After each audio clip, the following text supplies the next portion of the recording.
Welcome to CNET's Next Big Thing. I'm Brian Cooley. And I'm Tim Stevens, and we're glad you're joining us for our 13th year of this important presentation. Now, CES, as you know, is a show that's frequently, really always, has centered on visual technologies. Go back to its roots in the late 60s. Really, it was very TV dominant. We've had displays from too big to fit in your front door to almost too small to see on your wrist. But now we're seeing a visual revolution that is different and important starting to take hold. New ways of seeing through technology that are about much more than just the display.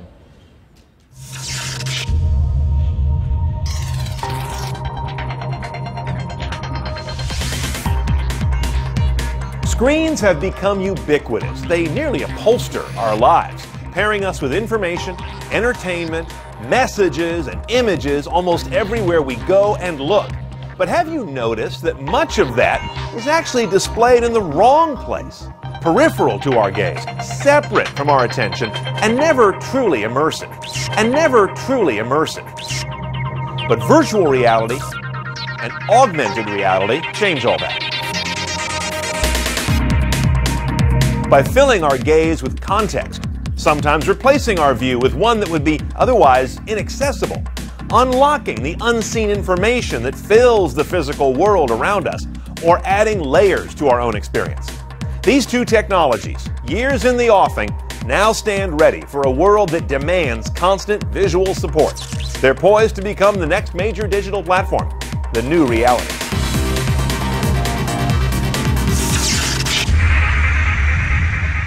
We're going. Now let's get started. First off, new to our Next Big Thing stage, and I'm really glad to welcome him to the NBT family, as you are a big part of as well, is our senior editor, Brian Tong, the inimitable Brian Tong. He'll be handling something new for us this time around. We're doing on-stage live demos of core technologies we're showing you this time. We also want you to be part of the discussion. You can use our Twitter hashtag CNETNBT. We're going to be taking some of our favorite questions at the end of this conversation, so be a part of that and contribute there. Let's get started with the panel. Our panel includes Jens Christensen, CEO of Jaunt, a company creating tools for producing cinematic virtual reality. Let's bring Jens on. Bring him in. Thank you, Jens. Jeri Ellsworth is co-founder in Christensen. They're developing the CastAR augmented reality platform. Hey, Jeri. Thank you. Palmer Luckey is founder and CEO of Oculus VR, makers of the Oculus Rift. Hey, Palmer. Welcome. And finally, Velez joins us. He's the CTO of Razorfish, a very tech-forward ad agency within the Publicis Group. Welcome. Hi, Ray. Thanks for being with us. So let's see the clouds of the first side of the new reality's coin, virtual reality. Take a look.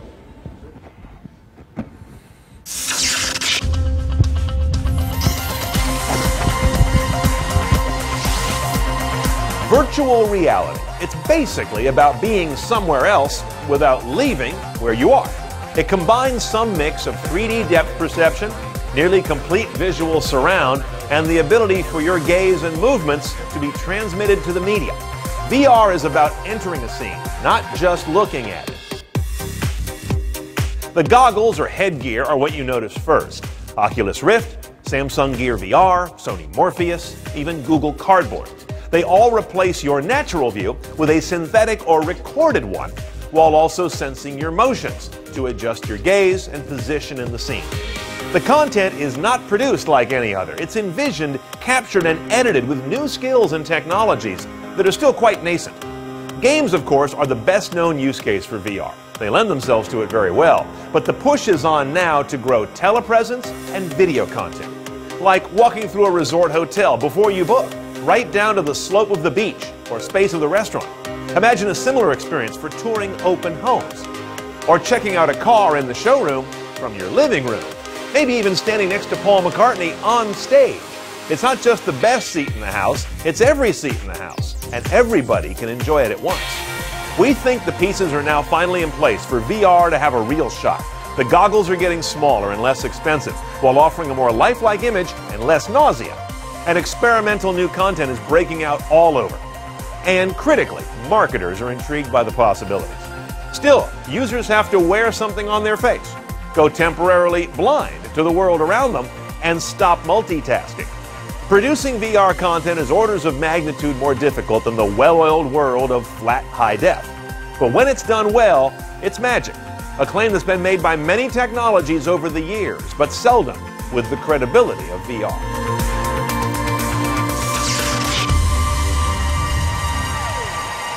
So starting with virtual reality, I just want to lay out kind of the zones we have with our guests. And honestly, this is one of our, if not our best panel ever. And I'm saying that honestly because we have real innovators here, as opposed to experts, which are great, but we have real innovators on top of being experts. And this is really getting at the source, the well source, if you will, of where this is all coming from. So on your far right, Jens represents the virtual reality production world. Jeri represents augmented reality platform. You've got Palmer representing the virtual reality platform world. And then you've got Ray here from, yes, you've got Ray here from the voice of the global advertising agencies, which in my experience are extremely intrigued by what's going on to your left. So that's kind of where we're going in terms of who's doing what. Absolutely. Let's start the discussion at Palmer. Right now we're seeing most of the applications in VR relating to gaming. I think a lot of people are very excited about that. Is that really going to continue to be the ultimate application for VR, or is that really just a kind of a Trojan horse to get these devices in people's homes? I wouldn't call it a Trojan horse, but it's almost certainly not the end game for virtual reality. The reason we're seeing so much activity in games in VR is because the gaming industry is currently the only one that really has a large base of tools and talent to build immersive real-time 3D worlds. When people are working in marketing for VR, they're hiring the same people that make video games. They're not hiring marketers. They're not hiring I don't know what else you would hire, but they're hiring game developers. And that's because virtual reality really at its core is an extension of gaming technology and how it's gone. But I don't think that's necessarily the end game. If you look at science fiction, where virtual reality has been a staple for decades, virtual reality doesn't culminate in societies of everyone just playing video games. It's this idea of digital parallel worlds, whether they're integrated with our own through augmented reality or existing completely alongside in a virtual reality. People able to communicate and be together and do things in a virtual space that's alongside the real world. And that's almost certainly not games. We don't spend the majority of our lives playing games. At least you guys probably don't spend the majority of your lives playing games. And while some people will, I don't think that's going to be the ultimate application. Yeah. I don't want to assume any understanding across the whole room. We have a large crowd here of many backgrounds. Let's start. I want to ask you, Jens, to give us a definition of virtual reality. Let's ask the stupid question. Yeah, so basically it's a reality that's different from your own reality. So that's why it's virtual as opposed to the actual reality. And it's really an amazing thing, you know, when people first put on a headset and also headphones, by the way. It's both visual and auditory. You know, you try an Oculus or you know, any of the other headsets, you really feel transported. You know, that's really the key difference between VR and other type of media up till now, where, you know, if you're watching TV or even, you know, a movie, you're in your living room or you're, you know, in the movie theater. But when you put on these headsets and headphones, you're suddenly, you know, in a park or you're in the middle of a movie. And to us, that's really a quantum leap in terms of entertainment, and really makes it a new medium. That's what we're excited about, you know, enabling content creation for this new medium. And it's a great point. You know, it started off in gaming, and gaming will always be part of it. But I think video and really cinematic VR broadens the appeal beyond essentially the gaming community. Mm-hmm. We've got a demonstration now. Let's put some more meat on the bones. Brian Tong, our senior editor, joining us now with, and notice he'll be sitting down. We're going to get to why in just a minute. That's how immersive and realistic this is. So he's putting on Oculus Rift. Oculus Rift, right. And we're going to see some cinematic interactive experiences. Some of which you may have seen. They're available now on the Google Cardboard platform as well. But Brian, we'll let you take it away with some Jaunt VR. All right, here we are in Jaunt VR, and this is an example of here. We're in like this pool BMX biker. I can go 360, track them all the way. And when I first did this demo, I had headphones on, right? So this is an example where when you're taking this other world, you're also hearing the sound in 3D. So when I tilted my head this way, I could actually hear the audio. Oh, now Brian Cooley's going to be jealous of this because I'm basically sitting on Paul McCartney's piano. Damn you. You want to be here, don't you? Yeah, I do. So here you go again with this setup, taking you in a whole new world. This is the backstage area, right? I'm flipping around. What you're seeing here on the stage, everybody, are the two binocular sources that feed his eyes. He doesn't see it that way, obviously. He sees the merged surround with stereoscopic depth. Up high. So not only is it immersive, it is full 3D for him. I'm sure you're in there. Uh-oh, did we see some pyrotechnics? Boom! Now that's why he's sitting down, because this is so realistic. You want me to might fall lose off some stage? orientation of being on the stage. Can you feel There the we heat, go. Brian? But I mean, atmospheric. You're all up in it.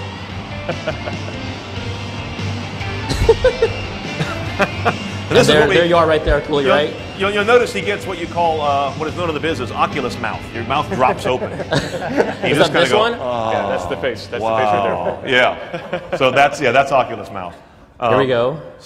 So pretty amazing, right? Yeah, now here we are in the Shire.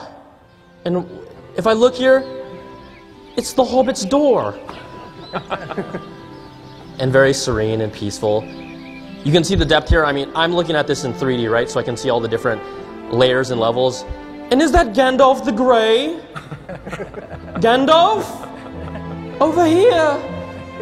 That's how they say it in the movie, right? It's that realistic. Okay. All right. All right, BT, thank you very much. All right, thank you. All right, so there is a sample of what it's like to see someone experience this amazing combination of VR production and VR, what do you call it, Palmer? Display, playback, immersion? What is the platform? I guess VR hardware. Okay. You're a true engineer. It's good. The virtual reality. I want to bring you in here, Ray. Virtual reality. You've seen every example of it, I'm sure. Yeah. Where is it interesting? Because you heard the question from Tim: Is gaming the start, the beginning, the middle? What phase of it is? Where does it have to go for advertising agencies to say, okay, now we're going to put big money behind this in our programs? Yeah, so I think we're already, to some degree, we're already getting there. And I think to the point earlier, the technologists we have to hire now are gaming developers. We typically hire now are gaming developers. We typically have a lot of web developers, mobile developers, but now we need folks who need to know this Unity platform, which is a gaming platform, and that creates that experience. A couple places where we see it being very exciting. Of course, one of the most exciting pieces of it is that captive audience, right? So somebody is there, they can't look around, you can't look to your neighbor, you're part of this audience, and now you can make sure that people are watching what you're showing to them and make it just so immersive that they block everything out. So you don't have banner blindness, you're not skipping a commercial, it's just incredibly immersive. Not just lean forward, it's lean all the way forward. Exactly. That's all you're doing. Right. And you know, these are real issues, right? Everybody's skipping commercials, people have banner blindness, you have to get past that. But one of the most exciting areas we also see is beyond the gaming space, which is over the last 4 years, our emerging experiences team has done a ton of work bringing digital to physical.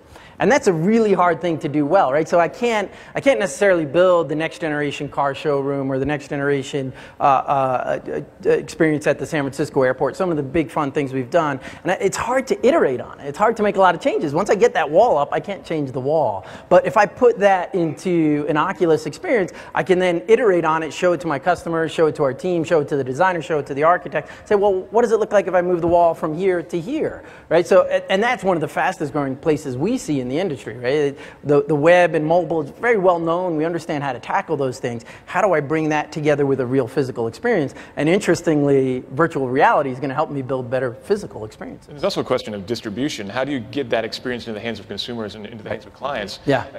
What sort of progress are we seeing on that front? Yeah, I think that's going to be really tough, right? Because these are devices built for developers at this point, right? And hopefully, where you start to make those partnerships with consoles and computer platforms, you'll start to see more people get these in their hands. But until that happens, it's difficult. And to the point, in the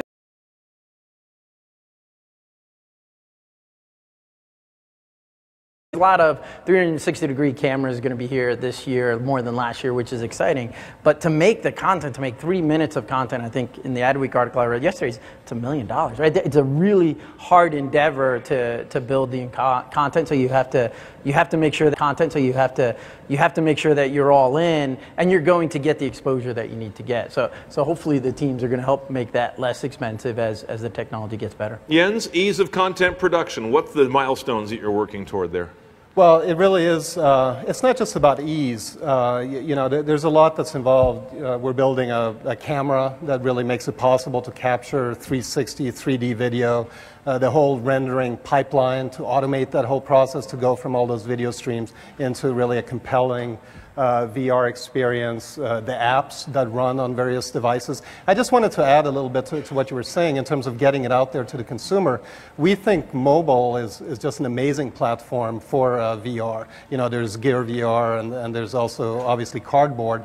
And most people are already walking around with a $700 device screen in their pockets. Why not leverage that for VR? Now, it is true, there's certain kind of high-end games, for example, that probably can't run just on a mobile platform. But video, for example, plays really, really well on mobile. So we actually think that will be, over the next 2 years, really the way most people are going to experience VR. So yeah, in terms of content creation, they really are still, it's very early days. There are a lot of questions that need to be answered about best practices. You know, for example, if you're in a movie, should it be a first-person experience or should it be a third-person experience the way it is today? You know, lighting, how do you handle lighting? How do you handle set design? These are all questions that really need to be answered. Jeri, I want to ask you about the role of VR in inspiring your work in AR. You're sort of the other side of the coin that we'll dive into more depth in a moment, but what of VR's attributes, if any, inspired or are inspiring your work in augmented reality? What do you really like about it? I really like being able to synthesize your entire surrounding in VR, where you can create physics or you can create content that would be impossible to visualize any other way. You can't have anti-gravity in the real world, but you sure can in VR. Yeah, so you can really write the experience you want from the ground up. Yes. Yeah. Which also, you know, as we're talking about, creates a certain, a huge burden. Yeah. And there's nothing in that plane of view unless you create it. Right, right. Well, you know, I think the other thing on the adoption question is, there's a risk that you might get a reaction like Google Glass, right? Which is, I don't know what you're seeing, right? So, but I think there's a way to solve that. I've been reading this book by David Rose, Enchanted Objects. Fantastic book, and he says it boils down to one thing. I don't know what you're looking at. Right, so is there some way when you think about technologies like the Dodo case, Google Cardboard? That's what, $25, I think it was. I bought a couple a couple weeks ago, so getting people to try this out, it's not hard, but it's still very isolating. I'm not going to go walk down the street with it, and even if I walk into the office with my Google Glass, I think people look at me like I'm a jerk, right? And it's because there's this adversarial thing that happens is like, what are you looking at, right? I don't like you because you're looking at something I don't know you're looking at. Right? I'm not in on this, right? So there's got to be a way to help share this, right? And obviously the technology's there, right? It's got to be much more shareable to get it out of just the showroom technology, right? Right. You can't see what I'm looking at. Right. Exactly. Oh, interesting. And you almost got run over by a car, right? So it's that same thing, right? Like you have to solve that. You'd love to see what I'm looking at. It's a black screen, by the way. Does it have to do with kidney stones? No, it's the picture. It's that one. So Palmer, what's your reaction to this sort of disconnect, social disconnect that VR kind of brings with it? Well, I think it's solvable. You guys can solve that. I think it's solvable, but it's also one of those things that changes with technology and society. And applying technology as it exists as a development, mostly development kits and these early adopter devices to how we think people are going to interact, I think it's really premature. It'd be like if you were trying to predict telephones, for example, and you said, well, let's go back to the 1800s, and you say, well, you're telling me everyone's gonna have, everyone's gonna be able to just call people when they're at other people's homes. Right. What are you gonna do? You're gonna have a telephone room? You're just gonna put like 20 telephones all in a room? That's stupid. Yeah. Who's gonna do that? They're not even able to talk to each other. They're just all gonna be in the room on the phones. Right. That's not what happened. We all ended up with our own little interactive devices that we carry through our lives. Right. And I think that VR is gonna be a lot the same way. Seeing it as an isolating experience is, I think, a limitation of existing technology and existing platforms, not a core problem with it. I mean, if anything, it's something that you can augment the real world with and make people more connected, and people are going to get used to it, just like they've gotten used to you can't see what's on my screen. Yeah, it's still annoyed. But so do you think? Right? I love the founder of. Well, I'm younger than you too. Yeah, you are a little younger, right? Different generation. Like when you. How old were you when you started working on Oculus Rift? 16 about. Yeah. How many people are bothered by not seeing what's on other people's phones? All right, look, see all the 20-somethings? A lot of folks aren't sure. Okay. So Palmer, we've talked about gaming for VR, of course. We've talked about advertising in VR. We've talked about cinematic VR. Tell me about Facebook and VR. Where does social networking tie into this? Like I said, it's way too early to say. It's one of those things where trying to predict where things are going to go based on the hardware as it exists today is tough. I mean, like the Rift as it exists today, or even cardboard being a lot cheaper, there's no obvious way they integrate into a social network as we use them and as we understand them today. Just throwing a bunch of pictures into a space, that's not interesting. Just having a news feed that's as larger than life, that's not interesting either. It's going to be the new experiences that make virtual reality fascinating. So I don't even know if I could hazard much of a guess, but if I would say that it wouldn't necessarily be Facebook, the social network, it would be some of the key concepts. People are narcissists, and they like to share the best parts of their lives with other people, and they like other people to see the incredible lives that they want people to think they live, and that's probably going to carry over to virtual reality. I mean, if you can have. If I can share a family gathering with all of the other extended family that couldn't make it and allow them to feel like they're actually there, that's a powerful thing, especially for people who aren't there not by choice, but because they're limited. People who live in nursing homes who don't have access to and I don't think real world. Anybody would forgive me if I didn't ask you, when are we going to get the consumer edition of Oculus Rift? We don't have anything to announce at this time. I tried. Okay, look. Sorry. Think of it this way. It's people see it as this thing where VR's taking a really long time to come around. They're like, oh, people have been talking about it for years, but really this whole resurgence in VR has only been around a couple of years. Oculus hasn't even been around for 3 years as a company. Like, we've got many months to go, but we're like 2.5 years old, and we've already shipped 2 products of our own and helped ship Samsung a product of their own. That's better than an annual release cycle. People are really impatient about things they want, but it's really hard to go because we want it really bad. That's why. Now, before we turn the corner to augmented reality, I want to get one more question here with Jens. We're talking so much about pre-produced content, but you've got a strategy to live, correct?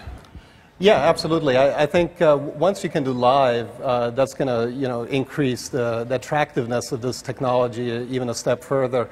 And especially if you can share experiences. I really think that's where we're going to go with social, is you'll have shared experiences with your friends in VR. So your friend over in Baltimore, you can attend the same football game with him and sit on the 50-yard line together.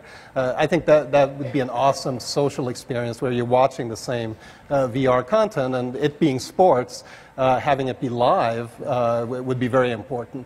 So it really it's really a technical problem at this point. It's about really speeding up this whole automated pipeline in terms of taking the video and audio content and creating this immersive experience in real time. We're not quite there yet, but there's no fundamental reason we can't get there. All right, virtual reality is just half the story. Let's turn now to augmented reality. We talked a little bit about glass. There have been some not great starts to the technology, but there have been some really great efforts lately. Tablets and much more advanced wearable devices. So let's check it out.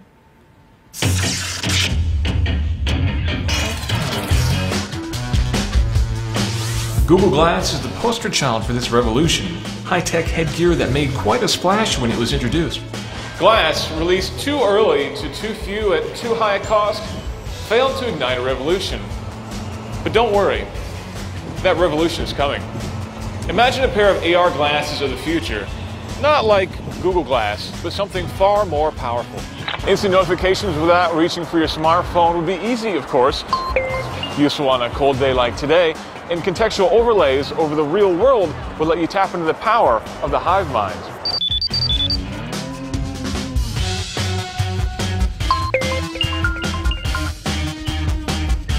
Of course, you could always use a little help getting somewhere that you need to be.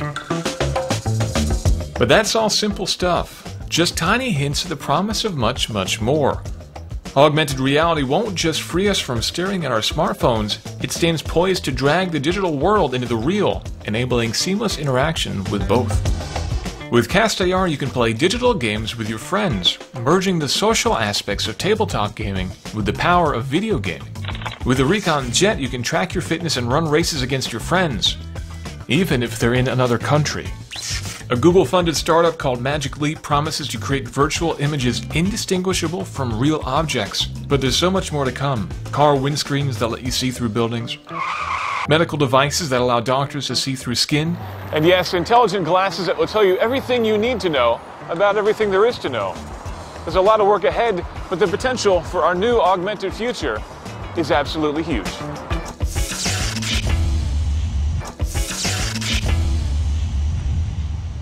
Those were just safety glasses, by the way. Unfortunately, I don't have access to anything that I'm not at liberty to talk about. So, Jeri, let's talk about AR. Again, I think we're seeing gaming as being a pretty interesting application for AR. Do you see that as something that will help to get people used to the technology? Certainly. Gamers are early adopters. They'll endure a lot more pain early on than the general public. And then also the same reasons we talked about for VR. We have to create this 3D content, and we have to integrate it into some kind of system, and game engines are perfect for presenting augmented reality content. Now, your background is in gaming. How important was that? Well, kind of, yeah. How important was that to come into, to bring those attributes, those skills? First of all, give us the definition of augmented reality. I'm going to go bookend with Jens' virtual reality. Define augmented reality, especially compare and contrast. Well, if VR is confusing for people, AR is probably 10 times more confusing because there's so many attempts at AR out there. Some people use tablets and they use the front-facing camera and they try to figure out what's going on in the world and insert synthetic features and creatures and stuff onto the real world. Some people think that the Google Glass was an AR device, which it was probably more of an information device to get your tweets and stuff like that. And then, like your safety glasses there, that's what we see in movies all the time. It's just some thin pair of glasses that you can wear, and you can just do all these magical things like overlay people's names, interactive games on the table. All right, well, let's take a look at one implementation of augmented reality, CastAR, which is Jeri's company. So, Brian, take it away, my friend. Yeah, BT's back here now. My friend. Yeah, BT's back here now. Jeri, can you narrate the setup here? We have one of our cameras, Celso's on a camera there showing the audience the setup that's down here in front of the stage. Generally, Brian is wearing the glasses, he has a controller, there's a table, and there's some other hardware around it. So Jeri, tell us how this all works. Okay, so on the brim of the glasses, there's 2 HD projectors, one for each eye, and it projects images down to the surface. And the surface is a special surface that bounces all the light back. So the computer can send stereoscopic images down that look like they're floating on the table, little game characters, or in this case, it's a marble type game that it's similar to Marble Madness. You can play with your friends, you can stand around the table, you can look at different perspectives, but you're all sharing the same virtual space. Now we're moving in on in this case, we're using a smartphone to show you what BT is seeing through his glasses. This gets to be a lot of recursive layers here. BT, what's it like? Save me. Yeah, well, what we have here is basically you can see this. She's playing as if it's a different perspective from what I see. So what makes this unique also is not only can I look and see all of you perfectly clearly, there's nothing obstructing my eyes. I can see your lovely faces. When I look down on the table at this surface, I can actually see the marble game. And then as I move around it and change my perspective, you will still be able to see that game on this surface. So it's really not limiting you to being in that single world. You're being able to interact with your friends, with your peers. You can egg them on.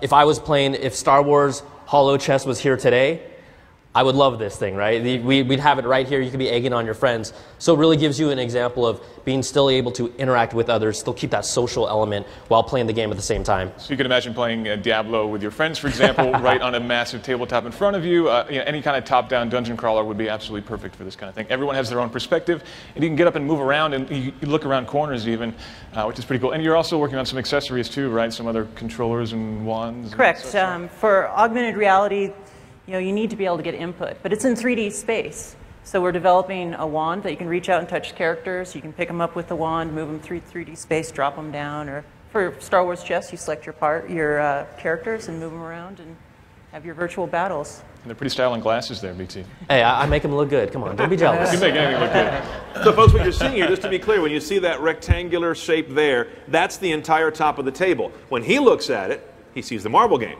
When you look at it, you don't. The glasses add the augmentation to it. You just see a great table. And yet it's a real table. You both see the real table. So it's an interesting blend. As Jeri says, it is actually in some ways more difficult to explain than VR, some of its permutations. Now, Ray, and extensions to this. We're working on technology that allows you to render graphics around real-world objects. So that's mixing reality and the virtual synthetic objects. So for instance, you could put down your dragon character, and he could shoot virtual fire out at your opponents across the table. can see the reaction on their face when you burn them. And you also mentioned some people are thinking about doing this for really large virtual displays, for example, or race simulators, flying simulators, that kind of thing. Because ultimately, you just need a lot of that material that's sitting on top of the table. Yeah, wherever the material is becomes an HD display. Cool. And that's just an inexpensive material, right? That's not yeah, some elaborate it's a very display. common material that's used for reflective clothing. So it's a few dollars per square meter, and you have... It's that Scotch reflective tape, basically, pretty right? much. Yeah. Okay. Now, BT, thank you. Great stuff. Thanks for showing us that. Ray, what's your take on AR versus you and the industry's look at VR? Yeah, I think we see the two coming together, and you saw this with I always remember the first iPad app that allowed me to walk in my backyard and look at the stars. And so that's where we're starting to see this coming together of augmented reality, virtual reality, and pulling in a fantasy world almost. So we built this site. You can go to halostarscope.com, and if you hold up your phone, and it's all right within the browser, and you're looking at the sky, you're seeing the Halo Starscope in the sky that you're looking at. So it's kind of this mix of taking and that's why it's hard to nail it down, is, you know, it's a little bit of virtual reality, augmented reality, and the physical world. So we see it coming together to, you know, just again, to create that immersive experience that grabs somebody's attention, and you don't want to look away. When it comes to more traditional forms of marketing, it seems like it'd be a more logical fit in augmented reality than in virtual reality, right? In terms of banner ads and that kind of thing, and things that maybe people aren't so fond of.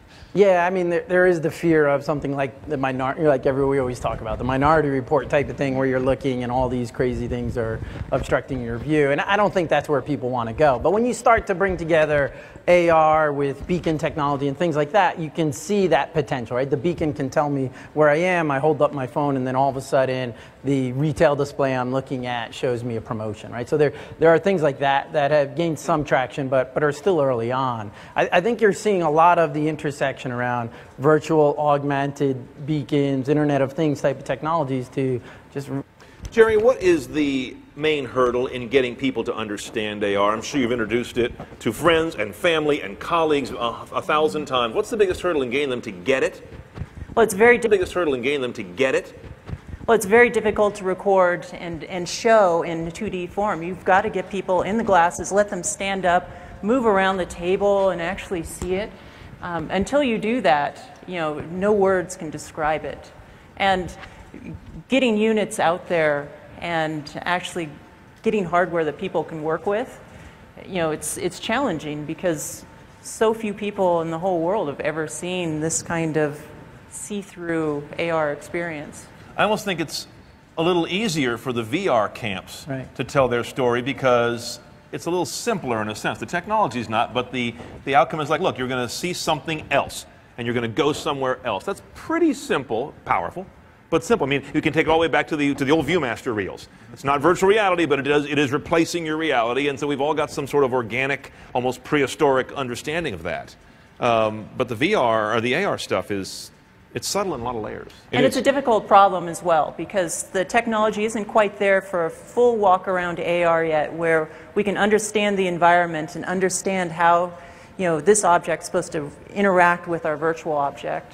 But it's very promising going forward. It's going to be the most relatable type of, let's see your friends. You're not going to be isolated. You know, it's going to be blending these elements into your environment. That's a question I want to bring back to our two VR innovators here, Jens and Palmer. The fact that your technology more or less kind of keeps me away from multitasking, keeps me away from casual glances. It focuses me, but that can also be something of a burden or of a cost to pay to engage in the experience. Do you think that's limiting of a number of people who will be interested in using VR? I don't personally think it's limiting. I actually, some of my favorite videos that we have, or experiences as we call them, are really the ones where you don't get a lot of stimulation. It's not really the loud concert or the boxing match. It's more the serene kind of, you're on a mountaintop and you're looking around and it's beautiful. And what's happening there is, you know, you have your busy day, you're at the office, and you put on the goggles, and now suddenly you're, you know, out in nature, it's peaceful. You take a 10-minute break from your busy day. And that couldn't happen if you didn't have that isolated, you know, feeling. So I think it works both ways. I think it can be limiting, but it can also enhance the experience. We lump these two technologies together in this topic. VR and AR, we call them the new realities. Do you, in the business, think that you have a common mission and cause? You can evangelize each other, or are you two different tracks? Oh, definitely. I think they're just, you know, two sides of the same coin, really. And going forward, who knows what these technologies are really going to be? I mean, I'm hoping we'll see, you know, thin glasses that you press a button and they go dark, and now you're in VR, or you do something else and now you see a little goblin or something in front of you. I mean, that kind of technology, I think, would be very appealing. It's very early days. Palmer, is that something that you're personally yours? Well, I mean, I'm excited about it. I think it's a much harder problem to solve, especially when it's one thing to display some information, you know, like Google Glass. It's another to display information on a projector screen in the real world. It's another to actually be able to project it on anything and understand the real world. And that's very difficult. I think the first step is making a device that can make you believe that you're in a different place. If you can simulate a virtual environment, there's nothing really stopping you from capturing the real world and piping it in real time. It's all in the same stack of technology. I'm more interested in tackling the problem from the side of getting VR perfect and then figuring out how to bring the real world into that, rather than trying to continuously add things onto the real world. But that's just my personal perspective. I'm more interested in virtual reality in the near term than augmented reality, but at the end of the day, they're going to end up being the exact same thing. It's going to be the same hardware, it's going to be the same software, it's most likely going to be the same kind of digital spaces that we exist in, and seamlessly between the real and virtual worlds. Do you think that we have a hurdle to overcome to kind of get beyond the negative perception that a lot of people have for Google Glass? And if so, how can companies who are making augmented reality products really market them effectively?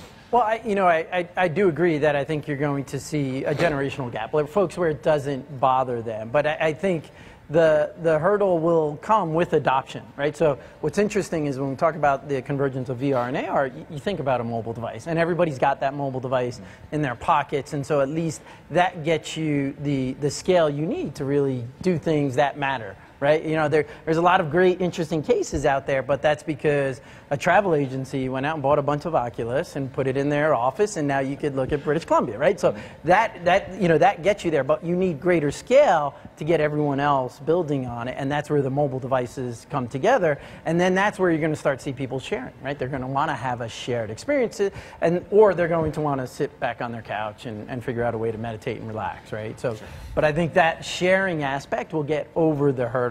And once you start to see, you know, more people outside of the bubble areas using these devices, then you'll start to get, you know, people will get comfortable with it. But it feels like there's got to be some sort of notification, though, right? Like, hey, I'm looking at naked pictures of you on the internet, right? Like something that tells the other person that. That's what was on his phone. That's what makes me nervous. Yeah. It's a bit of a chicken and egg also, perceptually. Like Google Glass did a really good job of making it look sleek and stylish, but instead they punted on features that would have made it more functional for us as a computational device. Yeah. You know, it was mono, you couldn't do 3D graphics, you couldn't track the world. So it's going to be this push and pull, trying to find something that the general public will accept, you know, the dork factor of it now. As the technology shrinks and they can become super sleek and stylish. But I think the sharing aspect, that'll get past the dorky effect. So if I walk in and my mom has one on and I have one on, I'm like, hey, look at this video of the kids or whatever it is, then my mom will love it. Well, right? It's more than just sharing. I think the key is that it's easy for people to hate things until they want to use it. Right. And all the time on the computer, the damned computer. But then all of a sudden, when it became easy for people to look up recipes and to watch the shows they like and to communicate with their families, all of a sudden you have tons and tons of older people using Skype and using tablets and using computers because it became accessible to them. It's not just sharing. It's just that there has to be something for them to be interested in, or they're not going to get it. And they're not going to say, oh, well, I understand how it's useful for them, but it's not useful for me. It's not my thing. Most people will just say, no, it's stupid because I don't want to use it. Well, one of the key traits you'll find in the history of technology entrepreneurship is that people like we have here today, we're dissatisfied with the status quo. You go all the way back to Ferruccio Lamborghini started making cars instead of tractors because he thought Ferraris were too slow. Palmer, you're telling us you started making VR headgear because what was out there, even at a high level, wasn't any good. Jeri, what drove you into AR? Well, I was working in an R&D lab at a video game company, and we were looking at where future tech was going. We looked at tablets, where are you going to make them smaller or bigger, plasma TVs, we can add a few more pixels, but there was nowhere else to go except for AR. whether it's going to be 2 years from now or a decade from now, 2 years from now or a decade from now, it's coming. And that's the main direction of technology these days. So a sense of inevitability surrounds it in your mind. A little bit of housekeeping. I want to let people know we have microphones in the middle and the back of the room. We're going to be starting to take questions soon. So if you have any questions for us, please feel free to It's really head dark, that away. so if you can find that mic, And please, that's great. There's two of them, yeah. About midway and then way far back down the center aisle here is where you'll find Mike. Thank you, guys. There we go. And if you would rather ask us via Twitter, we can take that too. CNET NBT is the hashtag. We'll take some of our favorites. We've got a lot of folks with questions. Let's Absolutely. go right to it at the Gonna front do it? mic All right. here, sir, in the black hat there. Yes. Hi, my name is Matthew Turndrip. I'm a freelance programmer and also freelance journalist. So my question to, I guess, the panel, I would like to know mostly Palmer's thoughts on this. But what are your thoughts on an open source virtual reality headset? Just to repeat for the room, thoughts on an open source VR headset. Our first development kit, DK1, was open sourced in September. All of the hardware is available, all of the schematics are available, and all the component lists are available. All of the tooling is available for anyone to 3D print or injection mold. It is a good thing. It is a good thing to share knowledge that has been discovered so that other people can build on it and improve it. It's a good thing. It is a good thing. Right. Yeah, bravo. There it is, right? I got a question online, Ray. I think this one's probably good for you. What types of data are these new technologies providing for marketers and developers as well? Well, I think if you look at it from a really immersive experience, you're going to get that specific person, where they are, what they're doing, are they walking? A lot of what I think you'll get from mobile today, right? Like one of the really powerful things about wearables and mobile is I know you're walking, I know it's raining, I know it just, and I think this is going to be an extension of that. And then, of course, you'll get the behaviors. I really love that Coldplay concert, or I love to play Halo, or I love both, right? So those will provide greater data. Or no, like my favorite example is I know that it's Tuesday. Right. I know I love Rubio's. It's Rubio's Fish Taco Tuesday. Right. Palmer, don't forget to stop at Rubio's. Let's go to the far microphone. I believe a gentleman in a dark jacket and a red tie. I think I have that right. Give us your name and where you're coming from, so to speak, and what your question is. Sure. Hi, I'm Dr. Shane Pace. I'm a media psychologist studying cognitive psychology and new technologies. I wanted to know with VR, is anybody currently working on a system that adds real-time scanning cameras so that you can see your hands and your legs so you don't lose that presence of self? There's something similar to that in the Intel booth. As a matter of fact, they have cameras that are detecting your hands, and you can see that. I haven't seen, you know better than I haven't seen anything that's full body at this point. Oh, no, I used it earlier, and I was using my whole body to steer a spaceship. Right. Oh, man. Yeah, it was something else. I've never experienced anything like that. Sounds pretty trippy. All right, there you go. Oh, but to answer the question, yes. Yes. Gentleman in the front mic here in the gray shirt. What's your name? Who are you with? Hi there. I'm Greg Panos. I'm a VR pioneer from the 90s. The question I have is, now that VR is really taking off because everything has gotten inexpensive, what are the bandwidth and delivery challenges for experiences given throttling, data caps, and all the sort of attitude of scarcity as far as the carriers are concerned? A lot of VR looks like it's going to be mobile, and a lot of it are going to have substantial download packages, and this could be an impediment. Are there any? What are your thoughts on how to condition data, or how to properly deliver it in a constrained environment, or how to expand the environment? It's interesting. I worked at a chip company where we did video compression.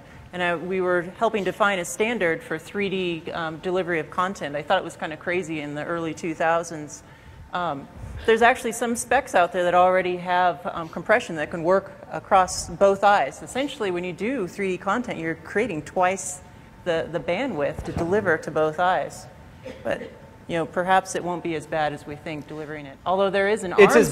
No, it's as bad as you think, because it's not just 3D, it's 360 degrees. And so you don't have this little tiny frame that you need to maintain resolution, and you need to maintain resolution in this massive frame. Gear VR has some of these issues where to have a high resolution video that you can play back on the device that is a reasonable resolution, you have multi-gigabyte files per minute of video and its full playback capability. And you're right, existing network transmission I guess, infrastructure and I guess pricing structures are not built in a way that's very friendly to these. It's going to be interesting to see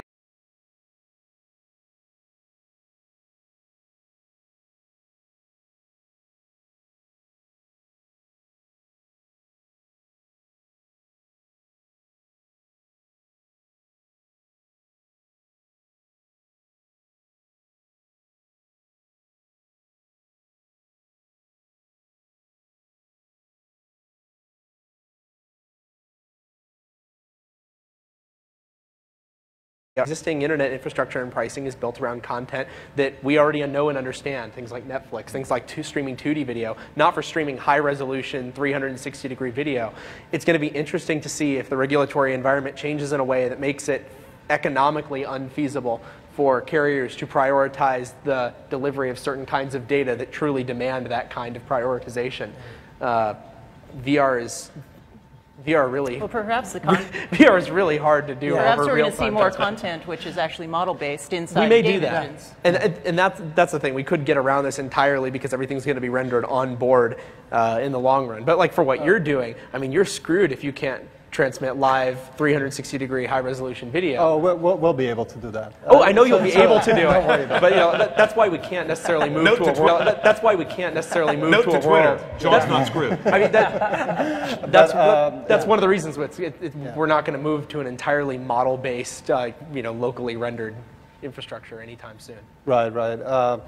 Yeah, I mean, there's a lot of work going on in compression. I mean, for example, your point of 3D, there's a ton of overlap between obviously what you see on your left and right eye, tons of opportunities. And, the users aren't necessarily looking at the full 360 video at any given time, and that's something else you can leverage.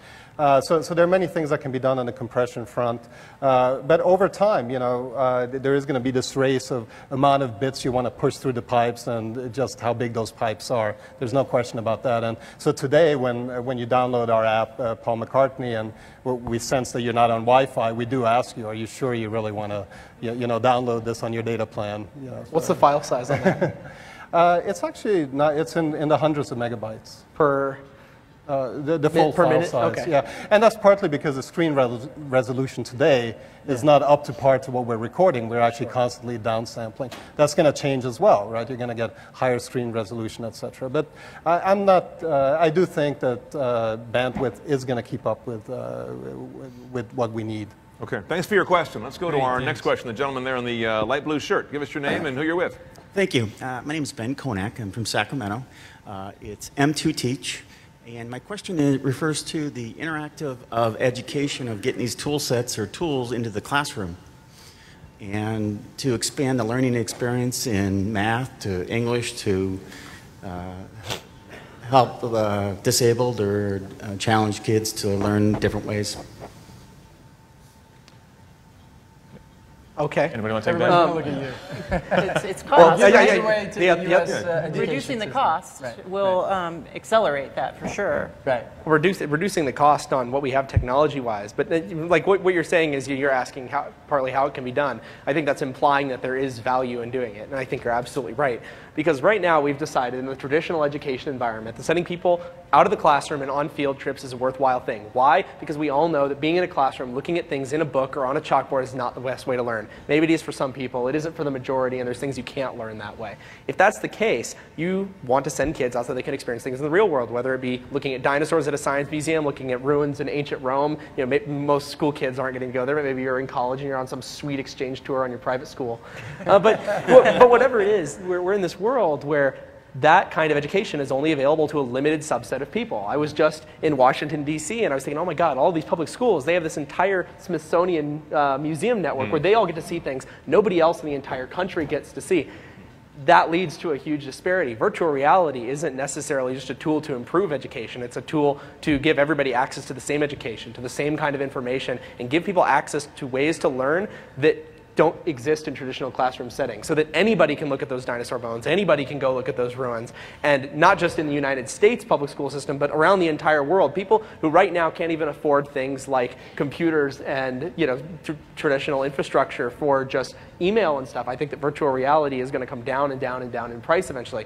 Just look at phones a few years ago. You have these phones. Does anyone remember the dream of the $99 computer and how that was going to change the world? That's stupid. We have like $40 tablets now. It's a dream that just blew past us because technology gets so cheap so fast. And a cutting edge phone 5 years ago is something I can buy for $50 unsubsidized off contract right now. VR is going to be the same way. The headsets today that are $500 are going to be dirt cheap. They're going to be $50. They're going to be $30 because they're not really required to be all that expensive. The hardware path is It's a given. Jeri, I want to ask you about this educational question. Is once this solves, this hardware and bandwidth we've been talking about, how about the authoring question? How do we bring that on the same curve where authoring gets as easy as the hardware got cheap and the bandwidth got plentiful? Well, being able to actually work in 3D space and being able to use input devices that let you move seamlessly through that will allow you to author things much easier than in trying to do it on a 2D display. We just did a demo recently where we showed that you could do 3D models on the computer screen, then look over to your 3D printer and see what was going to be printed in there. It gave you a much better idea of what was going to actually come out by being able to look around at different angles inside the printer. Another question from online. When will user-generated video be a factor in VR, which I think is interesting? Jens, can you give us an idea of what it would take to take, the hardware that you guys are using to create this content? Yeah. What would it take to turn that into something that a consumer could purchase, and how far away are we away? Well, it really depends on the level of quality you're satisfied with, right? So, we think it's very important to keep the quality as high as possible. Because people are going to have their first experiences with VR and cinematic VR, and we want it to be a great experience. And if you go too quickly down to the consumer level, you're going to end up with things like, flat 2D, which is much less immersive than a full 3D 360 experiences.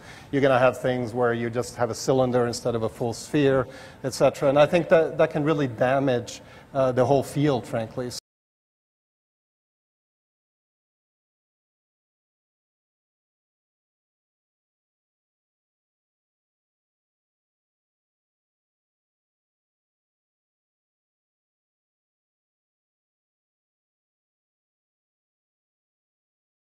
A top-down with a great experience that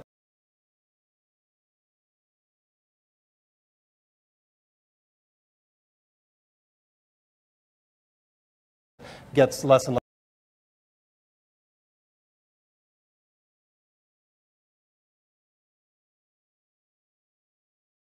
less expensive over time. Gets less and less expensive over time. Right now, these are expensive cameras. They're not even at the prosumer level. They're really, for professionals. But like any sort of compelling technology, we think the price point is going to come down fairly quickly. All right. Friction-free, and that's what we haven't achieved yet. How am I going to send my father to Target to buy this device and put it on and play his fantasy football game? It's going to take a lot of integration and understanding how user interfaces should be and how out-of-box experiences should be. Someone's going to have to take it upon themselves to make a really easy-to-use capture device that people are going to be able to use. Yeah. I'll bet you we'll see it here at CES at some point in the future. We'll do it in a year and see where this has all come. All right, I want to thank our entire panel: Jens Christensen from Jaunt, Jeri Ellsworth from Technical Illusions, Palmer and Luckey from Oculus, and Ray Velez from Razorfish. Thank you all. Let's have a hand for our panel. Yeah. And don't forget, we have some things coming up that are very, very exciting at the CNET stage. Our smart home panel comes up Wednesday, tomorrow morning at 10:15, North Hall here, N253, right along this hallway, but a different room. CNET presents 4G and the connected car panel. That will be tomorrow. Join me for that, please. Tim's got that well handled in the same room, N253. Up next, RZA from the Wu-Tang Clan at the CNET stage. Only from CNET, right? Thanks, everybody. Thanks for being here for the next big thing. Thank you all.